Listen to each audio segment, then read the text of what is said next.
kleshas. What are kleshas? Well, in the science book of Sri Patanjali, which is the science of the mind, it actually is the map. It's a map on how do you get in touch with your own soul. How do you get in touch with your own soul? So he tells us in the kleshas what our obstacles are. What our obstacles are. Why do we keep coming back onto this earth? How many of you believe in reincarnation? Okay, how many don't? And it's perfectly okay. How many not sure? Great. Shanti, I think I need it a little louder. I'm straining. Yeah, thank you. Thank you. That's a bit better. So, can you all hear me at the back? Okay, if you can't hear me, just do this and let me know. So, well, for those who, can I just go through a little bit about reincarnation? For years, I was brought up as a Hindu, and we are taught about reincarnation. But I went to a Catholic school, and I loved my Catholic school, and I loved Lord Jesus, and we were told there was no reincarnation. So I was very confused, because I loved both traditions, but I didn't know what to believe. It was not until I was past 20 that I did a self-study when I got married, and you, like I said, you expect life to be a certain way, and when it doesn't turn out exactly like you think, which happens to all of us, you have to ask questions. So anyway, I studied what was the purpose of my life, and why was I here? And when I said, why was I here on earth, I had to ask the question, where did I come from, right? The moment you say, why am I here on this earth? What is my purpose here? So who is the I that is asking the question about me being here? If I'm asking, why am I here? Where was I before? Where was I before? Where did I come from? So I started to examine this and read lots of books on reincarnation. And actually, life is the one that gave me the answers. Because life shows us very clearly that it really, if you didn't believe or understand energy and movement of energy, or didn't understand why we were here, then life makes no sense to any of us. Why do some people have everything and other people have nothing? Why is there suffering in one part of the world and no suffering in the other? Why would some people have special needs children and other people not? Why would one be born a crippled? All these questions happen. If there was this heaven, like I had learned in my church, and there was a God, why would a God do that to people? Okay, the first time you're born on this earth, and you're going to be lucky, and you're going to have bad luck. Why? Would a parent do that? We as human beings who commit so many mistakes would not do that if we had a choice. If we were the creator of our children, what would you want? Every single child to be well, right? Every single child to live and love and enjoy and be happy in life. So the question came, the doubt came, and the question came. Okay, it only makes sense then that my life is determined, this present life is determined by what I must have done many times. And then I studied Buddhist traditions, and I studied the old ancient Christian cultures too. Do you know the Gnostics believed in reincarnation? A lot of the books were burnt. Then I read books about Lord Jesus and his teachings, and you could see, when he's on the mount, they call it the transfiguration. Any of you know this, transfiguration? Where he says, what does he say? I am three people come again. I've forgotten it now so long. Anybody remember? None of you studied the New Testament like me. Okay, anyway, I'll look it up and let you know next week. I've forgotten, I'm getting old. I did this when I was 14, study the Bible and the New Testament. And he said, I think it's Elias, somebody, and Abraham, and somebody come again. I am them, come again. Buddha spoke about knowledge of his 500,000 lives. So suddenly this made sense. There is no God punishing us. There is no divine consciousness or universe. It's not chaotic. It is not chaotic. There's nobody punishing us. I mean, even if you look at our Earth, a globe, look at how it turns around its axis 24 hours and we go day and night. And how the planets are all aligned and the sun stays where it is. Can you imagine if it was chaotic? None of it would be working, would it? Look at the running of our body. The moment our system doesn't work well, the moment it goes into chaos, we get sick, correct? So then when you look at all these, logical things, just logically, this is why I ask people, think for yourself. If you just ask these questions to yourself and search for the answers will just make so much sense. They just make so much sense. And my spiritual master said 20 years ago to me, don't worry, Nalanie. In 20 years' time, they will prove there's reincarnation. And there are lots of books now. Dr. Ian Stevenson, any of you heard of him?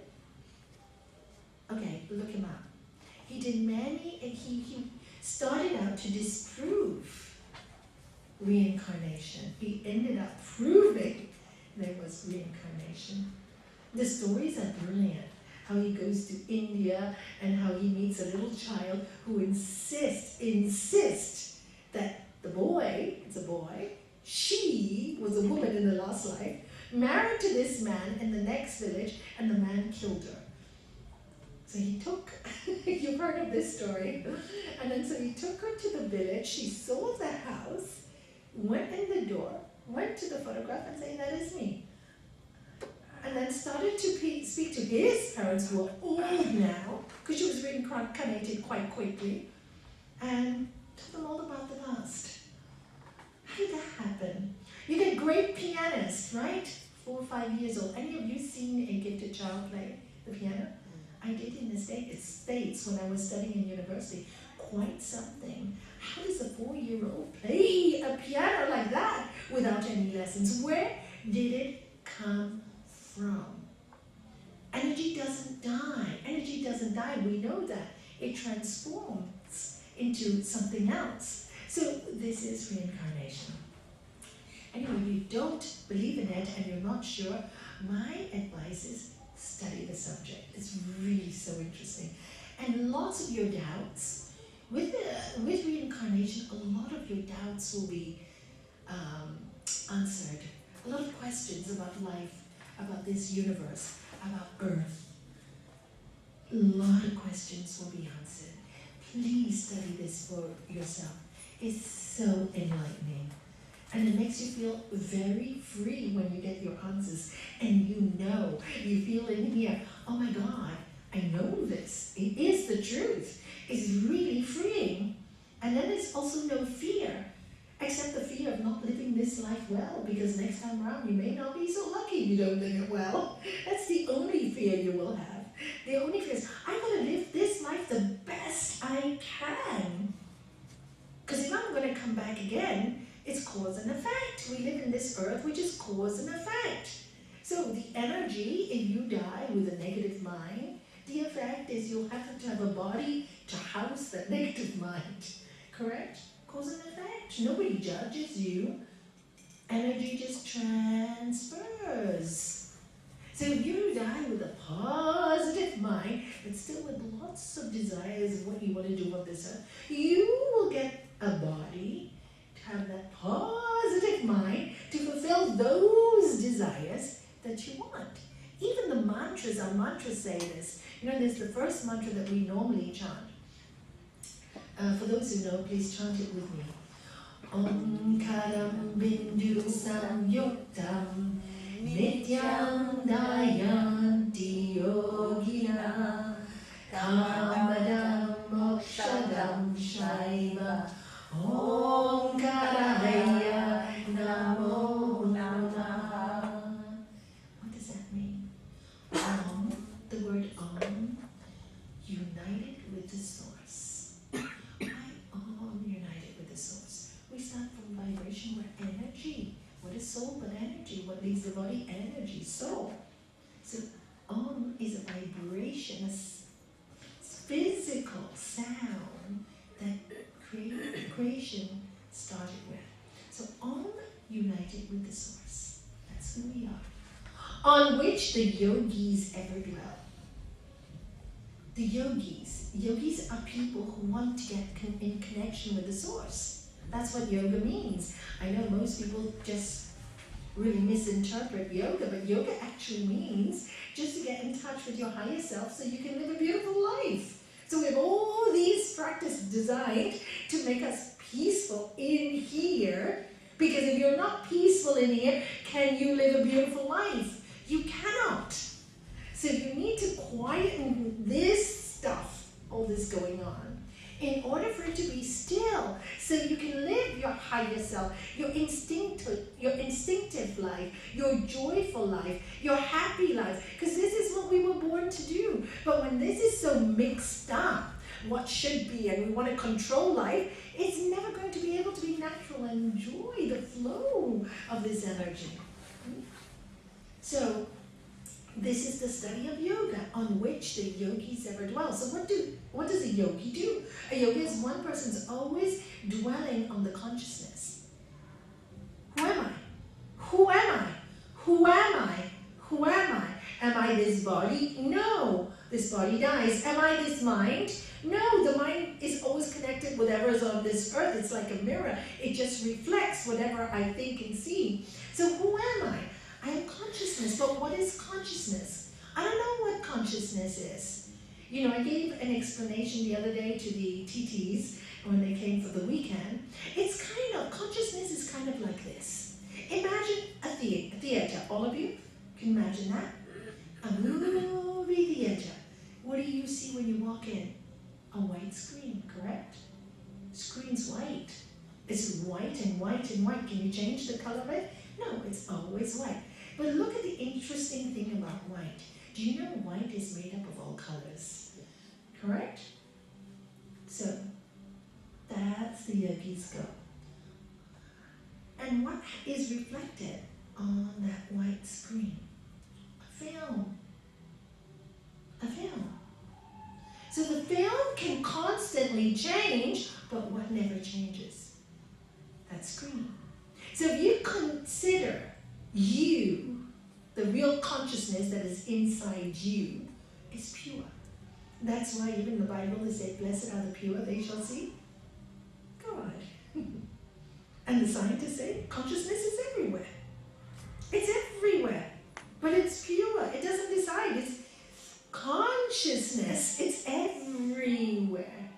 Its qualities, truth, knowledge, bliss, absolute. The qualities of a white screen is pure. It's white. It doesn't decide. It doesn't scold. It doesn't shout. It doesn't blame. It doesn't praise. It just allows. It just allows you to put whatever film you want on it. So this is consciousness. It allows us to do whatever we want. That's our freedom as human beings. The consciousness has allowed us to make our own movie. And instead of making a beautiful movie, we choose to complain about material things and you did that and you did that. Instead of enjoying the movie and saying, you know, life is full of strange things and wonderful things. I'm going to love it all. Yes, I'm going to experience pain. Yes, I'm going to experience joy. But I can make my movie really exciting, like a James Bond movie, A Born Identity. That was great. I was watching it last night. Any of you watch Born Identity? Too violent for you? It's exciting, isn't it? And Mission Impossible 4. Don't you love that? You know, sometimes you need some fun in your life. And I thought I'd never enjoyed those movies before. But now I realize it's just a play, so just enjoy it. You watch it, it's done, then you watch a really lovely film like Gandhi or Theory of Everything. Have you seen that, Theory of Everything? Isn't it brilliant acting? Just the acting itself makes you want to stare at it, you know? So it's a movie. And look at Stephen Hawking. Look at the canvas he was given. A broken body. Totally. And what did he achieve with that body? Oh my God. He started from a very young age to have his realizing that he had a motor neuron disease. And gone on. Mine was focused on what? One single thing. Wanted to know the secret of the universe.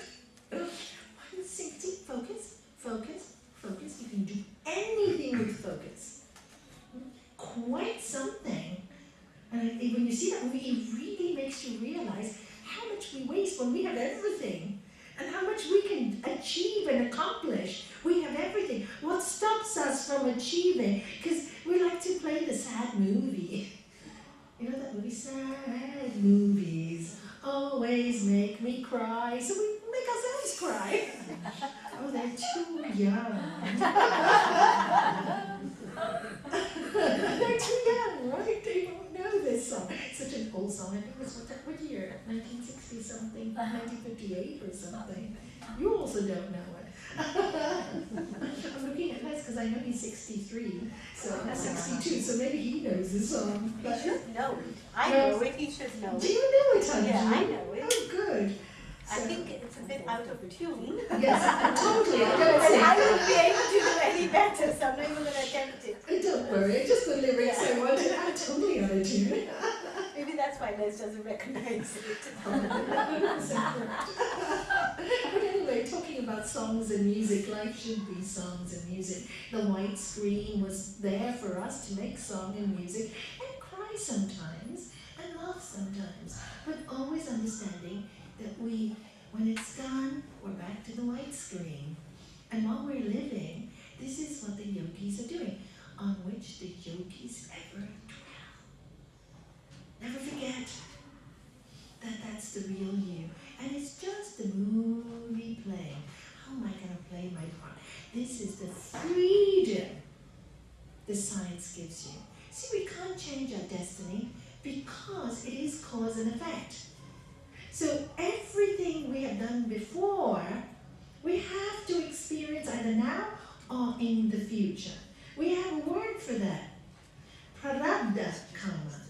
That means whatever what you have experienced before has to come back to you whether you like it or not. This is why, good people tell me, oh, I'm a good person, why do I suffer?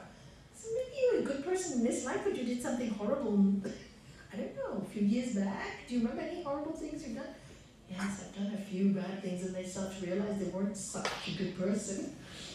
Did you ever swear at somebody? Yeah, well, no, that's why you're getting it back. They're swearing back at you. Don't take it personally, your own karma. Do you see? And you don't worry so much about the effect, but knowing, having the knowledge, will keep you the ability. And this is the magic of yoga. When you're focused, when you're on that white screen, okay, now I know cause and effect. I am not going to hurt somebody now. So therefore, protecting your future. Because you're not making any more violent causes. So you won't get anything violent in return. Sri Patanjali tells us in the yoga science, to a man or woman who practices ahimsa, which is non-violence, all hostilities cease. So if you practice non-violence in your life, eventually nothing hostile will happen to you. Nothing hostile will happen to you. Eventually, once you've worked out all your karma. But if you keep becoming violent in this moment, expect your future will be hostile. There's no God there. Oh, I'm punishing you for that. A lot of nonsense. This is the screen we were given and the choice we were given. And this is the fun of creation. But instead of having fun, when we don't understand what's going on, we get so wrapped up. And in the Kleshas, let me finish the mantra, on which the yogis ever dwell, grants desires and liberation. So you are given desires. I want this, and I want this, and I want this. It grants you everything you want eventually and liberates you from it. How? Because whatever you get, whatever you want and you get, the moment you get what you want, what happens to you? Anybody, what happens to you? You don't want it anymore. Either you don't want it anymore or wasn't as brilliant as you thought. What else happens to you if you're really happy you got it? You're scared of everything. Correct! Then a new fear comes in. I don't want to lose it. I don't want to lose it. then you get attached to it, then you want to possess it, then you want to own it, then you want to control it, and before you know it, you're in another prison. And then you go, you know what? Next time I'm going to do this again. Because you're exhausted, you know. Desires are exhausting. And then you get liberated. Once you say, you know, I've had it. I don't want to go down this way. You become liberated. That's the idea. That's the yogic practice. You become free. And on which, that's it, right? God says that. Desires and liberation. Salutations to the Omkara. So when you realize, when you're liberated, you go, wow, you salute the divine consciousness. Wow, this is really clever. What a clever creation. How much fun. I didn't even realize it. So you salute, you know, say hallelujah, right? Something goes, well, you got it. When you get something, you go, ah, hallelujah. So this is Jai, we say, when we Jai means victory. You won the victory over your mind. Now, none of your desires can control you. So now you're welcome to have all the desires you want. You can have everything you want. Because even if you want it, you get it, you don't get it, it doesn't control you anymore. So it's nothing but the God's love. There's no attachment to desires. So now, because you're not chasing it, it starts to chase you. I did tell you last week, was it, what Garuda says about this, about the sunshine and the shadow. I'll say it again. He always says, when you chase, I want. It's like you, the sun is behind you, and you're trying to chase your shadow. You can never touch the head of the shadow, chasing it. Is it what you do? Turn your head around, facing the sun, and the shadow is following you. And I started to say this yesterday. Where's Kelly? Is Kelly here? You know, Kelly was teaching me. Yeah. No, she's not here. She was here. Oh, I was waiting for you to find me then. You knew I was here. Because yesterday I forgot. I never finished. I was interrupted. Kelly was telling me about my dog, right? Same thing. You know, our dog, she loves to like go on top of my legs and jump. And it's really annoying, right? It's not a nice feeling. She's like, no, don't you know? And I go, don't sit, Gaia. Still does it. All you have to do is, every time she does it, turn around. Turn around, and she stopped. And did it work? It worked until I started doing sit again. Do you see? I didn't get it because I'm too lazy. That's all it is. And this is the thing, you know. So she started again, so I have to start again tomorrow. Thank you, Kelly, for reminding me. Don't forget the treats when she does do it, that she's a good girl. Yes, you see. I say, come home, I'm exhausted. So if she doesn't go, you know, I have to go get the treat, I have to do that, just accept. I prefer my rest. Not a good choice. So you see how we get tangled in real life? It's kind of the same, right? We get lazy, so we don't do it. But really, if you turn away from it, it does work. You know, why? Because there's no attachment. The screen is white. When the screen is white, it has all the colors. It wants to give you all the colors, whether you like it or not. You have a crystal in your hand, you go out in the sun, and it will give you all the colors of the rainbow. You may say, I don't want to see the colors of the rainbow. But if you have the crystal in your hand, you're going to see it anyway, because it's a crystal. So the same with you, same with your consciousness. So when you work towards it, and one day you can make it happen when you really see, oh my God, you know, alleluia, salutation, this is the truth. You become free inside, and that's when you become happy inside. Because you know everything is temporary, and nothing is yours. How would that thought change your life? Wow, so completely. You won't judge yourself. You do something wrong. I'm human. Say sorry and let it go. No ego involved. You do something right, people praise you. Okay, thank you. You won't hold on to it, I want praise again. You'll let that go. Because you love your liberation. It's so lovely. You know, it's so lovely. Liberation is so peaceful that you don't want anything else. So you can enjoy everything. because nothing's controlling you anymore. Do you see?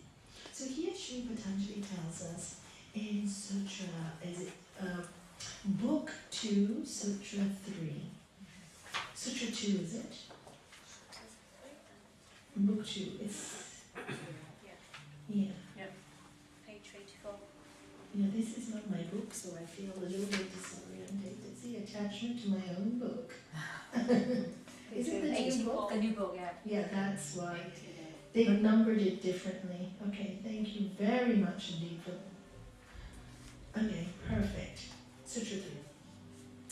Here Sri Patanjali tells us, ignorance, egoism, attachment, aversion, and clinging to bodily life are your 5 obstacles. They are obstacles that bring you back again and again and again to this earthly realm. Even in this particular one life, they are your obstacles. Ignorance. Let's start with the first one, ignorance. Can you all say it? Ignorance. See, when you are ignorant of things, you won't have the whole picture of something. Correct or incorrect? But if you really want to learn any skill, you have to study. You have to have the knowledge. Same with the spirit. If you are ignorant, oh, I know all about, I don't want to go in this kind of stuff, all this spiritual stuff. I don't believe it exists. It's very easy to do that when you're ignorant. But it's based on ignorance. It's not based on knowledge. It's not based on truth. It's just because your personal perception is, this is all I know, so therefore this has to be the truth. But it's your personal truth is not the truth. And that's actually very ignorant. And ignorant people tend to be very arrogant. Very arrogant. Because if you're not ignorant, you cannot be arrogant. So ignorance is the first thing that keeps you making the same mistake. It's kind of like, when people come to me with a problem, let's say a psychological problem. They come to me with a psychological problem. And, they'll say, most of us start from the same place. Blame, blame, blame, blame, blame, blame. And I go, yes, you can blame forever. But will it solve your problem? Has it solved your problem? Blaming, blaming, blaming. No. What will solve your problem? Acceptance. Good. Acceptance, but also what? Looking at yourself. Looking at yourself. You are ignorant about how you are. You're ignorant about how you are. You're very knowledgeable about somebody else's faults, but totally not knowledgeable about your own faults. So when a person comes to me and say, oh, I guess I also have a problem. I have an anger problem. Then you know they're going to heal. But when they resist it, they defend it. No, it's not me, it's you. They can never heal. And why? It's only because of ignorance and arrogance. They haven't really understood themselves. So normally I ask people, go home, examine yourself. The next time the same problem starts, look how your reaction is. Look what you are doing. Because normally this is what happens. Can you do this for me? Well, why don't you do it yourself? I'm just asking a question. Yeah, but you always ask me, can I do this for you? Do you see, it's all gone overboard. And then you blame the person for shouting at you first. But really, the person was just asking. And you took it wrong, you took it personally, you saw it in your own mind, and you start a whole vicious cycle. And where did it start from? Is it one person's fault? You have to examine the situation. Do you see? Look at it, examine, look deep into the problem. And when you take responsibility for your half, you discover things about you that you really don't like, that you've never seen before. Is it because you didn't want to accept it? No, you just didn't have the knowledge to look in. Or nobody ever told you, look at yourself. We're not taught in school, look at yourself. We're taught all the scriptures and all the right things to be, And we expect other people to be all those things, or the world to be those things. But no, because we know it here in our head, we haven't practiced it. It's kind of like this story, I think I told it yesterday. This is ignorance, all right? In a way, there was a very intelligent teacher, really intelligent teacher, speaking about life, knowledge, spirit, could quote any scripture in the world, and he had lots of students. One day, he realized his students were leaving and leaving and leaving and leaving, and he got a little confused. Where are you all going? Because he really thought, I have all the knowledge. As far as he knew, he was considered one of the most intelligent people on the earth. Anyway, one of the students said, come, we'll introduce you to Buddha. So he went to Buddha, and he went and asked. And he said, can I have a private consultation with you? Because all my students are coming to you. Tell me, what is it that you are teaching that I have not learned? Because you know what? I really want to learn this. And the Buddha looked at him, and he said, do good and be good. And he laughed. Ha ha ha ha ha! Every 5-year-old knows that. He said, yes, but not everyone lives it. This intelligent master was insulting Buddha by laughing. What did it show? He wasn't living it. You see, the truth is so simple. We get caught up in our intelligent mind and we lose compassion. We lose caring. We lose the truth. We use the truth. All the scriptures talk about love, truth, love. Love thy neighbor as thyself. Love yourself. Love. And we don't know how to do it. Because we're always expecting love. We're expecting it, but we're not giving it. So again, this is based on ignorance. So, whenever you have to debate any subject, don't you have to go and study the subject really intensely? If you go into a debate without knowledge of the subject, you will be left looking like a fool. So ignorance is what causes these problems to happen again and again in your personal life. Same things, recycle, the same vicious circles, recycling all the time. Watch out for those vicious circles. If you are doing it, start to get some knowledge of who you are. Because you cannot fix somebody else till you fix yourself. So that's the first step. If you see your life in the same cycles of suffering this, stop right there before it comes again and again and again and again. And you have the power in your consciousness to change it because you are light. If you connect with the light and not worry about the ego, what will people think now that I know the truth? I'm so embarrassed about my mistake. No. That's ego. That's why all the spiritual people say, watch your ego. If you made a mistake, just say, sorry, done. Better than years trying to hide a mistake. You'll never be at peace. You will never be at peace. What is your goal coming here? What is your goal? Finding yourself, finding your peace, living a good life. Simply, you can have all the knowledge in the world and be miserable. In fact, most of the people that I see that go into depression are the most intelligent. The most intelligent. I met a man that was so smart, so brilliant, could quote anything. And he was in deep depression. Do you know why? He was whirling it in his head, knowledge. And every time he found out he still was missing some knowledge, he'd get agitated, go buy another 6 books, get more stressed. The more he wanted to learn, the more he realized he didn't know it all. So his mind was going crazy. And I just told him what my master told me, stop reading and just enjoy what you've already learned. What's the point of all this knowledge if you can't enjoy your life? What's the point of working every day if you just go home stressed? I want another TV, or I want another this, and I want another, and you're stressed out. Go enjoy what you're working. Enjoy your family. Enjoy each other. Enjoy the life. We were born to be happy. What's the point of it all if you're going to end up stressed out? People say the whole year to go on holiday when every single day of your life should be a holiday. We're so busy stressing the whole year. By the time you go to the holiday, you need 5 times the amount of time to de-stress. Because you built your stress up to such a level. Do you think 1 week will do it?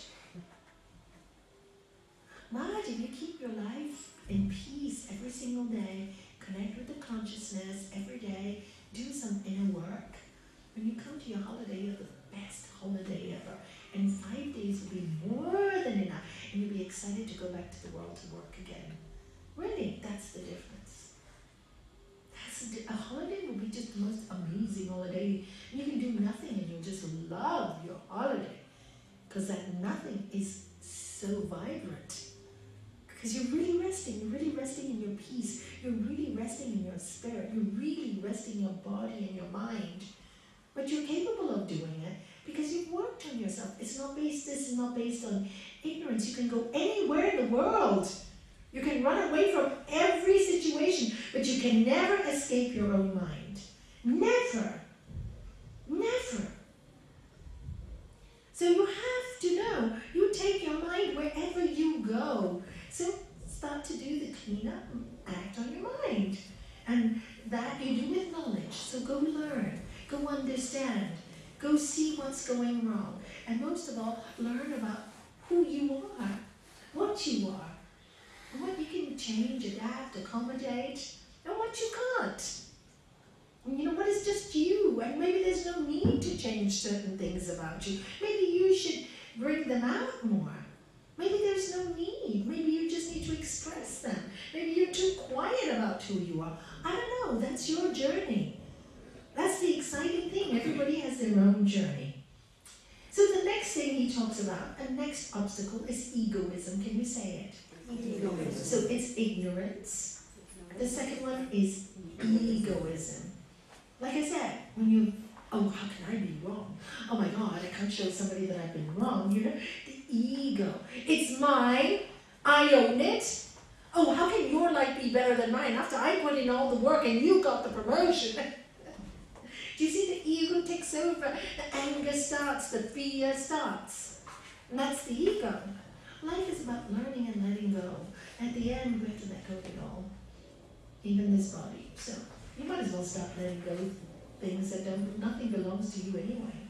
So the ego wants to possess and control. It loves controlling. When you're in control mode, no, you're in ego mode. Really, when you start saying, I want this done, this, you're definitely in ego mode, and you will definitely suffer. You'll get your lessons. The more people try to control situations, the worse it gets. We're not in control. The karma is cause and effect. All we are in control of it is this now, this moment, this moment. How can I react this moment? Isn't it exciting to know that? At least we can control one thing, the thought now. So if you practice this, just when you're about to get so angry and destroy your tomorrow, you can take a deep breath. I'm not going down that road again. I've got knowledge. Let go of my ego. Doesn't matter if I'm wrong. It's okay. What do I prefer? To be right or to be at peace? Only fight for things that are worth fighting for. You know, so many couples come to me and they argue about, I like the cup here and you like the cup there. And they both start arguing. Oh my God, hours. I like the cupboard here and you like the cupboard there. Let it go. I don't know, does that happen to you? Many people come to me with this. And, oh my God, that's a very shallow relationship, isn't it? Ego, ego, ego, ego, ego. You know, just let it go. Not worth it.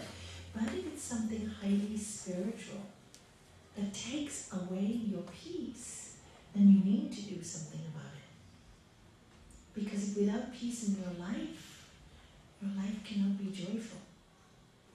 Cannot. You need the peace. You need the peace. Then try not to argue about it, but discuss it. The moment you argue about peace, you've lost your peace.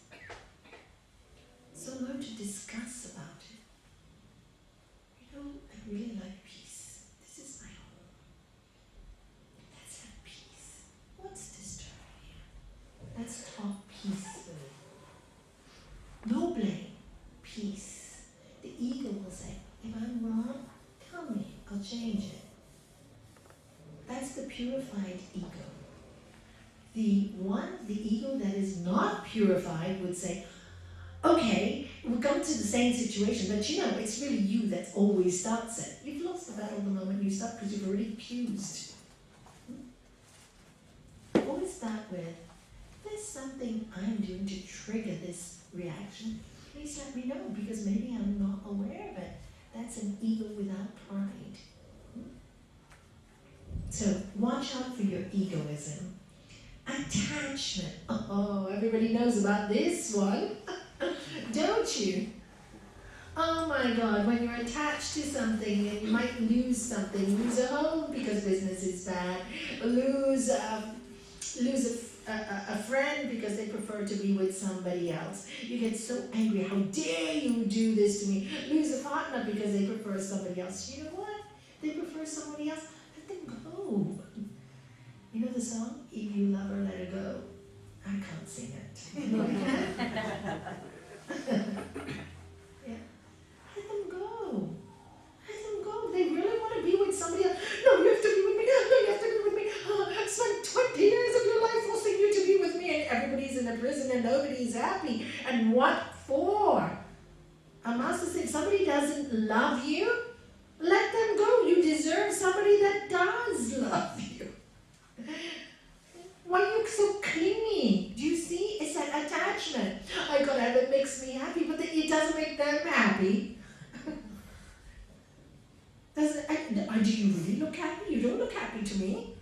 They really make me happy. I need them. Or you look like you're really desperate. You have no control of your emotions. It looks like you're totally lost and you have no power. You've just given it all away. You've just given it all away. And that's what attachment does. Makes you fearful, makes you fearful, makes you fearful. So how do you lose that? By understanding first who you are. First of all, tell yourself again and again and again. When I die, can I take anything with me? Not even a piece of hair can you take with you. So why are you so attached to everything? Why are you creating so many arguments and miseries because of your attachments? Why are you doing this to yourself? Why are you doing this to everybody else? When you're in constant yoga, on which the yogis ever dwell, constant yoga, you will see that nothing is yours.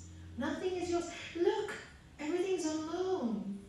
So you won't want to waste your time because you don't know how long you've got anything for, do you? So while you have a beautiful home, enjoy it. You have a lovely computer, enjoy it. If you have a beautiful car, enjoy it. But no, tomorrow somebody can scratch it, so don't panic.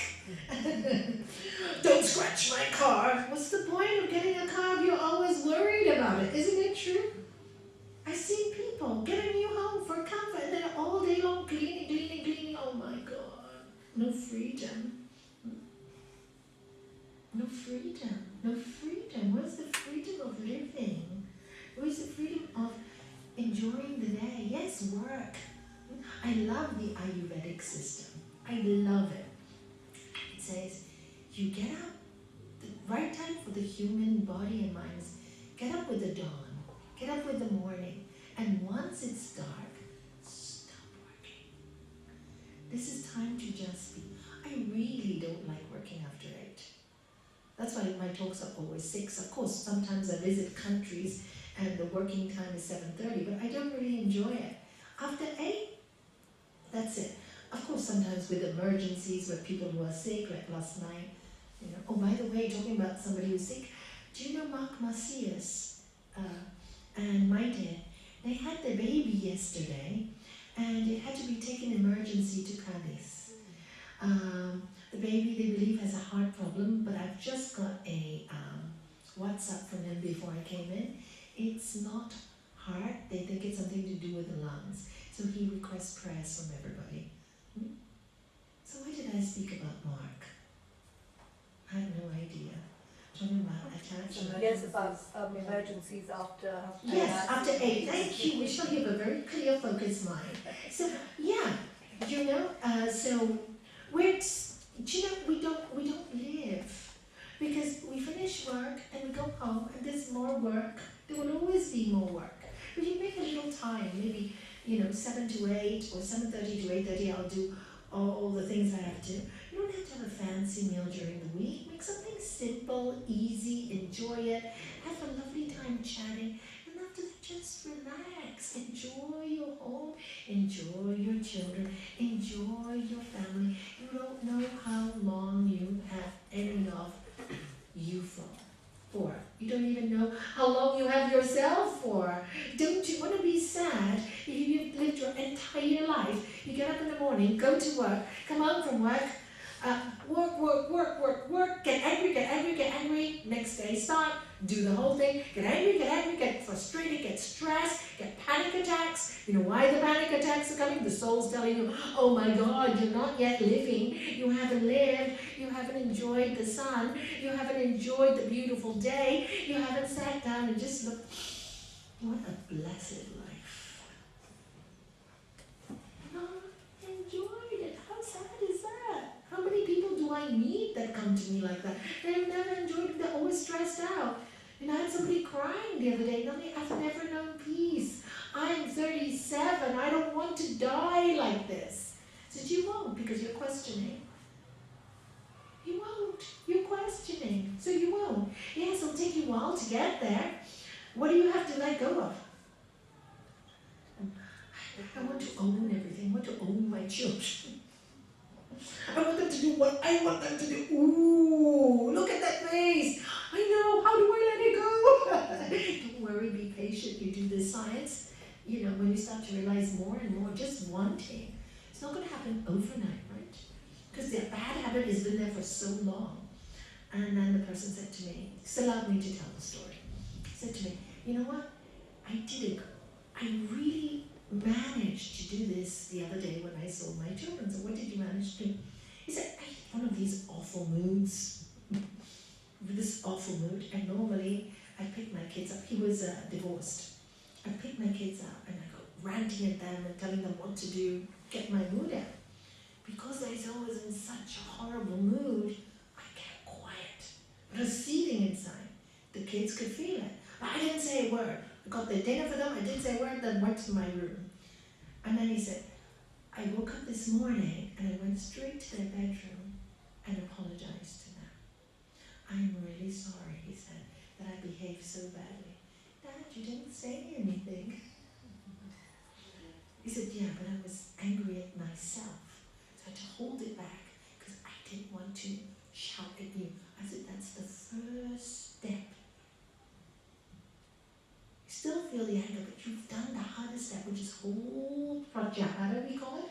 Hold, restrain the whole evening without blasting them. You've saved them so much pain.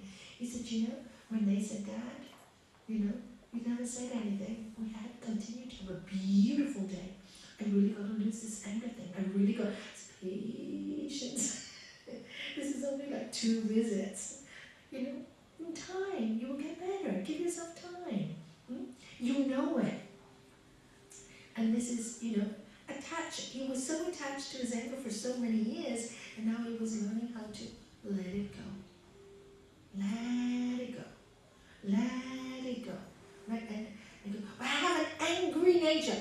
Let it go. The more you say you have an angry nature, what will happen? You're holding on to it. Do you see that's also an attachment? Like, I'm very sensitive, Nalanie. You're holding on to, I'm very sensitive. No, I is so non-sensitive. It's so pure. So the more you say these things, the more you become them. I'm very shy. I can't do it. No, you're not shy. That shyness is an excuse not to be you. It's nothing to be proud of.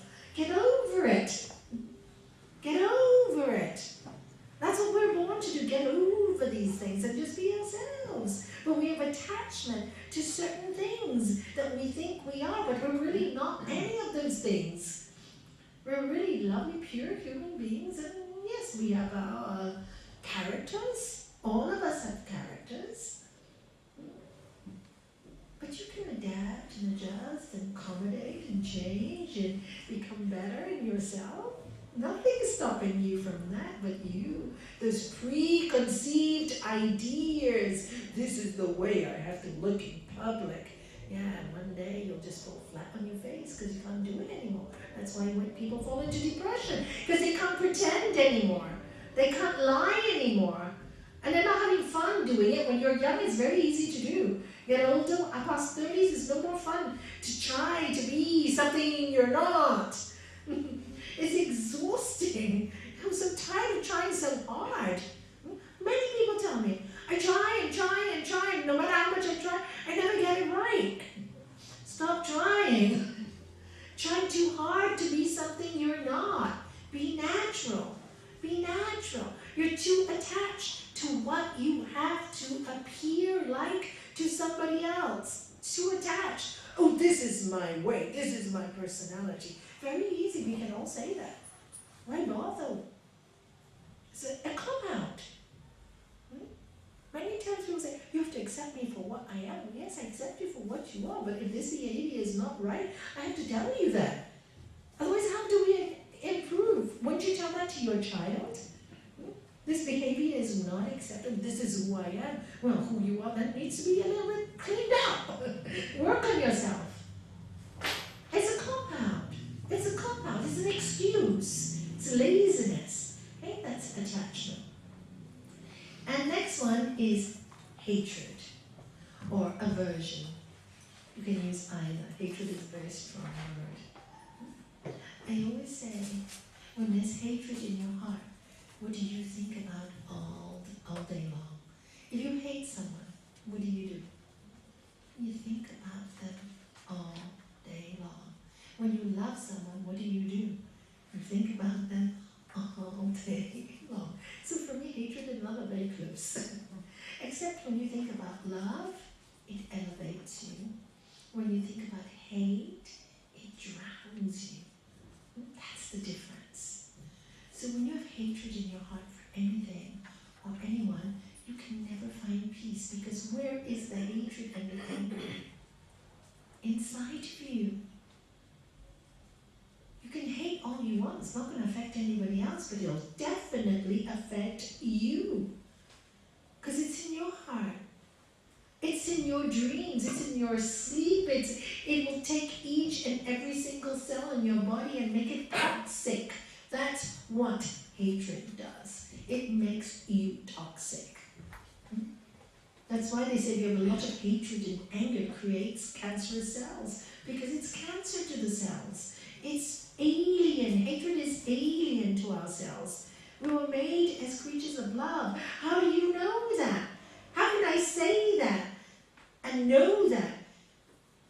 You know that when you are in that unconditional love, you are in bliss. When you are in hatred, you are in misery. Common sense.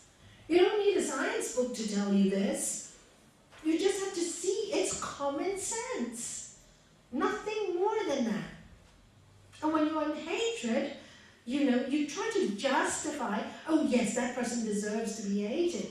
You can justify it all you want. You can, tell everybody horrible stories about the person, and you might be even right. But you are the one that's spewing cause and effect. Coming back to you. You're the one that's spewing it. You are the one that's nasty. You are the one that is angry. It's full of hatred. Yes, maybe that person's to blame. They have to face their own karma. You're not going to change their karma by all that hate. All you do is lose your own life, your own joy. Your own joy. And today in this world, there's just so many divorces and separations, right? Why two people are not getting along together? You both don't want to live together. Why can't you just part nicely, 50-50, look after each other and finish? It's horrible what people do to each other. They try to steal every single penny. They don't want the other person to be happy. But didn't you say you don't get along? Shouldn't you be happy you separated? Isn't that what you wanted? So why are you contaminating the children and say, I am better than him or he's better than me? I mean, how ridiculous is that? That's what you wanted? Or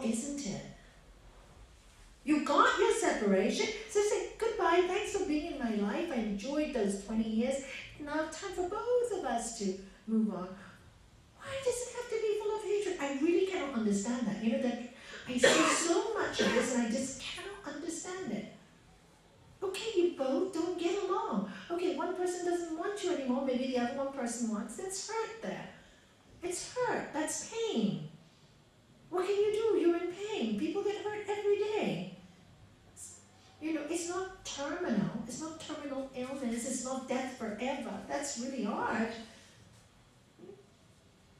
So, you know, when couples come to me, in fact, I've asked a couple who've separated recently, and they did it so beautifully. And I've asked them when they're ready to come here and give a talk on how it should be done. And I made them promise me. I said, always remember the good times. Always remember the good times and protect your children. Never put your children against each other, because no matter who's right or wrong, to the child, they adore their father and they adore their mother. So don't mix them up, because then they start to think, I'm evil. If you say one partner is really bad and you blame that partner, that child knows that partner is in them. And funny enough, children take it like it's their problem. You know, I must have this, my father had this quality, or my mother had that, so I must be like that. So don't do that to them. So anyway, this couple hasn't, and it's now 8 months now, and I'm like so amazed. And they have agreed to come, and they will give a talk on how to do it properly. It's the way it should be done. You see, with knowledge, so much negative karma is, you know, is prevented. In fact, when they first separated, the kids were really quite upset. They both talked to the kids together. They both talked to the kids separately. You know, Mommy and Daddy really love you, but you know, we love each other like brother and sister now. Do you know, it's so easy for the children. They still got sad. They still were disturbed until recently. The mother told me the children said, you know, Mom, this is actually quite fun. It's more peaceful that you both are not living together. We're having fun with both of you, and both of you are happier. Do you see? In the end, the children realize, and they grow up not disturbed. Not disturbed. So it's really important to understand this hatred and this attachment, because it's really happening a lot in our world. It really is happening a lot. And we need to be in control of these emotions before we destroy our kids, you know, and the future generation. We need to help them. We need to bring them up in love and hope and joy, so they can laugh in life. They can have strong self-esteem, not low self-esteem, not feel bad about themselves for the rest of their lives. They don't deserve that. Because all parents brought their children in love.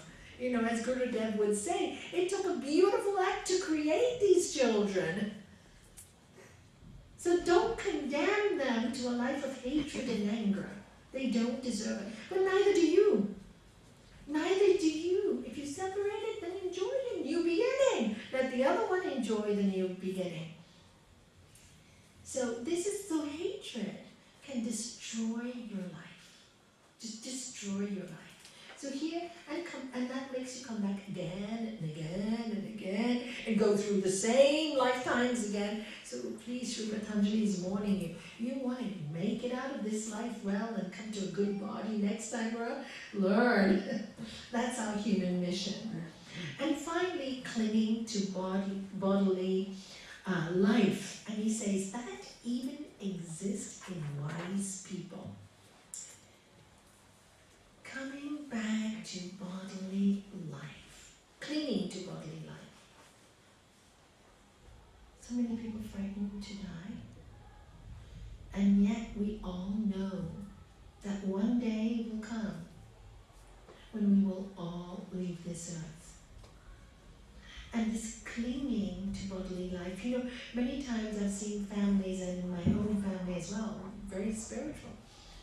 Especially when my father was dying, he was 86, he lived a beautiful life, he was ready to go, he had no clinging. He said, you know, Nalanie, hell is here on earth, and heaven is here on earth, and right now, my body is going through hell.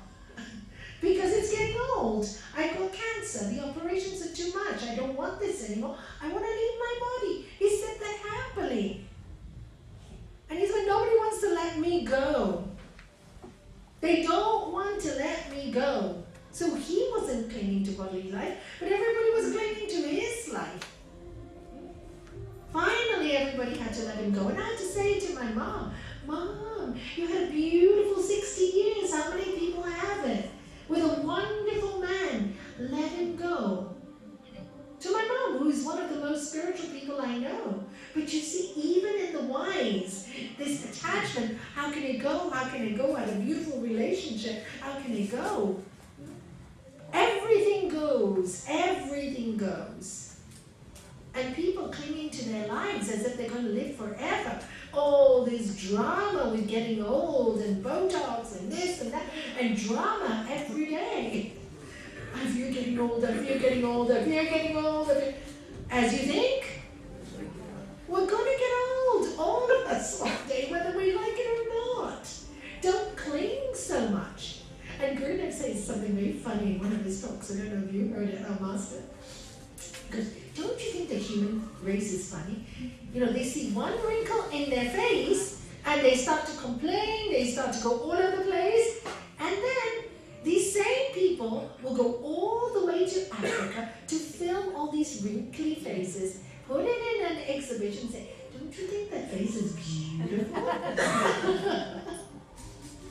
They can't see it in themselves. Isn't that true? Isn't that so true? I mean, if you see aging, I don't know if you've seen it, some of you are very young, but I've seen, when I used to be in the fashion business and travel a lot with fashion, you know, you see people who get old gracefully. The lines are actually quite pretty to look at. And you see people getting older, not gracefully. Skin is stretched out like this. Do you know, at that time my husband and I used to say, because we dealt with high fashion, they look like a little bit like monsters because all this is so straight.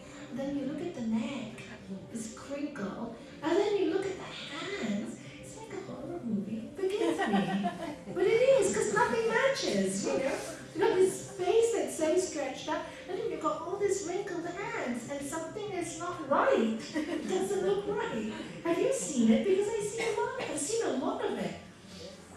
And then you think, and then you see a person next to them who's gracefully getting a hole, and it all shows life, acceptance. There's like a naturalness to it, you know?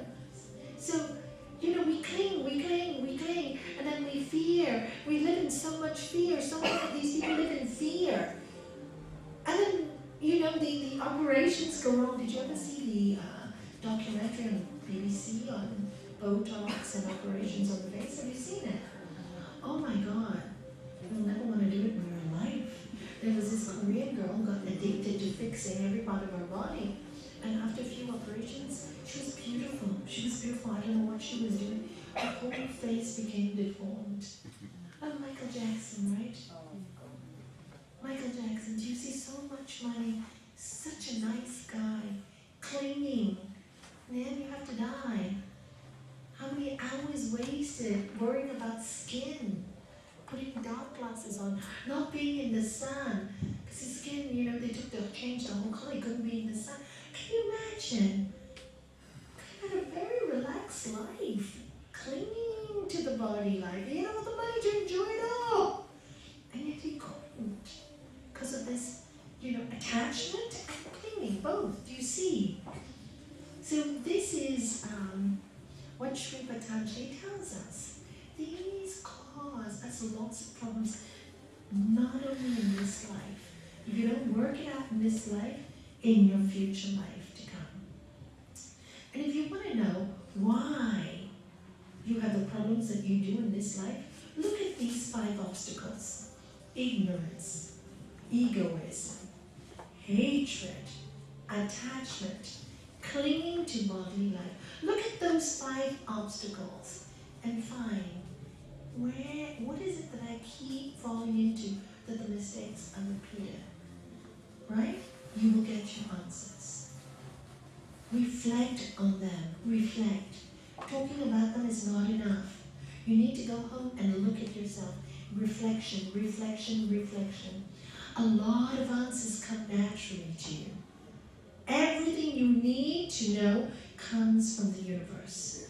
You just have to spend the time on yourself and reflect to know the truth. The truth lives in all of us. All of us have that white screen. Now it's up to us to make the movie. Either